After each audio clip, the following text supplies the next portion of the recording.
Ini serius guys, bukan bercanda. Jadi ya, 1 minggu terakhir ini inquiry gue yang masuk itu 90% itu dari orang Cina, Tiongkok, asli Tiongkok gitu.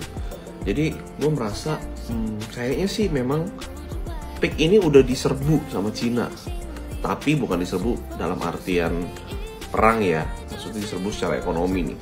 Beberapa hari terakhir ya mungkin kayaknya sih gara-gara per awal tahun kemarin ya, atau awal tahun ini maksud gua, dan akhir tahun kemarin kan itu border Cina Hong Kong itu kan udah dibuka ya, jadi udah mulai banyak nih orang-orang dari sini datang ke sana dan dari sana datang ke sini.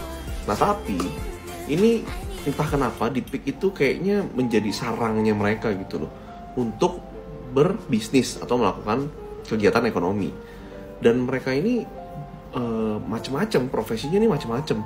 Gue dalam 1 minggu terakhir ada 9 appointment dan 90%-nya itu dari orang Cina ini gitu. Dan mereka duitnya banyak banget, bener-bener duitnya banyak banget. Semuanya cash and carry.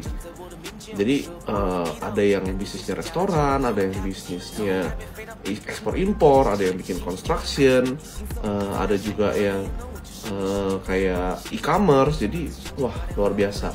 Jadi menurut gue sih ini, gue nggak tahu ya apakah hanya di area peak ini atau juga terjadi di sisi lain Indonesia gitu. Setahu gue sih di Morowali juga sama, tapi itu kan karena urusan nikel ya.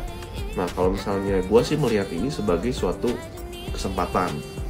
Jadi makanya teman-teman kalau bisa sih mulai belajar kali ya bahasa Mandarin, karena dengan mudahnya berbisnis di Indonesia ini orang-orang Cina ini saya lihat kalau di peak kayaknya, kalau sekarang nih itu ruko-ruko banyak yang buka jasa perizinan, bikin kitas, bikin izin tinggal sementara, izin usaha, perusahaan. Nah itu gampang banget buat mereka untuk berbisnis di sini, mulai bisnis ini. Dan kita ini adalah market yang sangat empuk buat mereka, karena orang Indonesia ini kan kaya miskin, spendingnya tinggi ya. Mereka tuh berani untuk kita nih masyarakat Indonesia berani untuk spend, untuk belanja, untuk jalan-jalan, traveling. Dan apalagi produk-produk mereka itu kan kalau udah masuk ke sini jatuhnya murah dan kualitasnya bisa dibilang lebih bagus daripada produk-produk lokal gitu. Jadi buat mereka kita ini sasaran empuk. Dan berdasarkan teman gue sih katanya